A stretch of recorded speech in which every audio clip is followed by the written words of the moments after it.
দাদা, কবে হচ্ছে আপনাদের এই জলসা এবং ধর্মপ্রাণ মানুষদের উদ্দেশ্যে কি বার্তা দেবেন? আসসালামু আলাইকুম।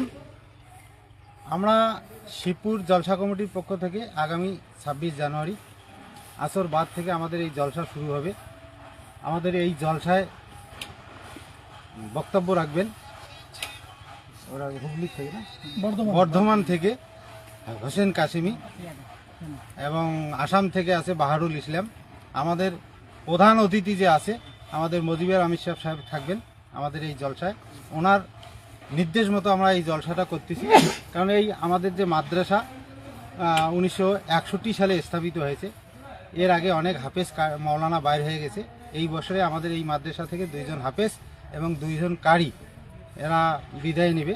তাদেরকে সংবর্ধনা দেওয়ার জন্যই এই মূলত জলসা। তার সাথে সাথে মাদ্রাসার উন্নতিকল্পে আমরা এই জলসাটা করতেছি। কত টাকা বাজেট রয়েছে আপনাদের? আমাদের প্রায় 3-3.5 লক্ষ টাকার বাজেট এই জলসায়। তো সবাইকে বলবো যে আপনারা যারা মুসলিম ধর্মপ্রাণ মানুষ আছেন আমাদের এই জলসায় আসবেন। গুরুত্বপূর্ণ আলোচনা শুনে জীবনের সামনের দিনে জীবন কিভাবে চলা লাগে, এই দুনিয়াতে কিভাবে চলা লাগে তার নিয়ম কাঠি তারা বলে দিবেন। সেই মতো যাতে আমরা চলতে পারি, আমরা ধর্মের সাথে সাথে এলাকাও যাতে শান্তি শৃঙ্খলা বজায় রাখতে পারি, দেশের আইনকে মেনে চলতে পারি, এই নির্দেশগুলোই নিশ্চয়ই দিবে তারা। আমরা সেটা শুনে আমরা জলসা কমিটিকে সহযোগিতা করব।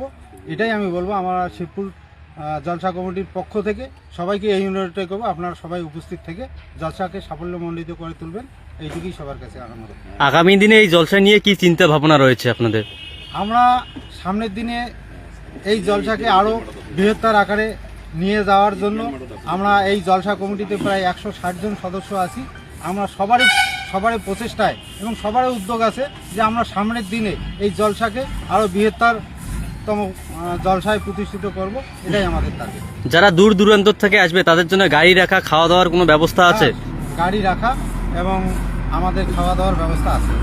কি নাম আপনার? জলসার কোন দায়িত্বে আছেন? আমার নাম কাশেম আলী, জলসা কমিটির কনভেনার।